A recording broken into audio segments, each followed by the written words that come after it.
T'as vu, tu jeûnes, c'est bien de jeûner. Mais frérot, oublie pas de prier. T'as vu, quand tu jeûnes, faut prier en même temps.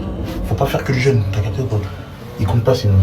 Bien, certains s'énervent et osent s'énerver quand on leur dit que leur jeûne n'est pas accepté alors qu'ils ne font pas la prière. Et avant même de parler du jeûne, il faut déjà comprendre que oui, il y a une vraie divergence au niveau des ulama et des savants quant à savoir si celui qui délaisse la prière par paresse, on parle pas de celui qui délaisse l'aspect obligatoire de la prière, mais celui qui le délaisse simplement par paresse, s'il est toujours musulman ou pas. Donc admettons que sur le fait que tu délaisses la prière par paresse, devant Allah tu n'es pas jugé comme musulman, à ce moment-là, tous tes autres actes ne valent rien. Que ce soit le jeûne, que ce soit la zakat, que ce soit tous les autres actes surrogatoires. Puisque le pilier le plus important après la shahada, at-tawhid, c'est quoi? C'est la prière, et tu ne l'appliques pas. Comment ce qui est de moins important par la suite pourrait venir combler ceci? C'est pas comme ça que ça marche. Et attention, même si tu vas du côté de la vie qui dit que tu es musulman, regarde dans quel état tu te mets.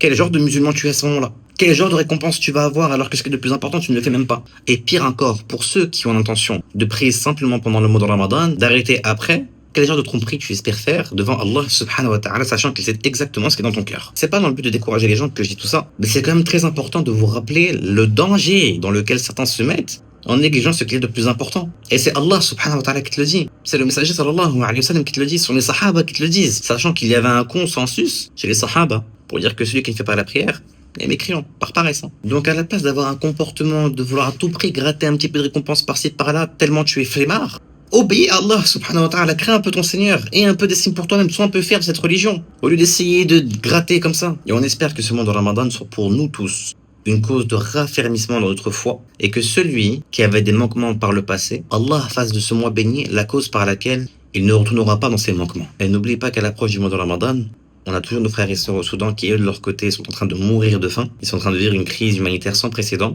Et en cliquant sur le lien dans la bio de mes réseaux, on peut leur venir en aide. Et pour les personnes sur YouTube, il suffit simplement de cliquer sur le lien que vous verrez en bio en cliquant sur mon profil. Avec l'association MATW sur place, grâce à nos dons, ils leur distribuent des kits de survie, des repas, de l'eau à ces familles qui en ont extrêmement besoin. Donc partagez ça également.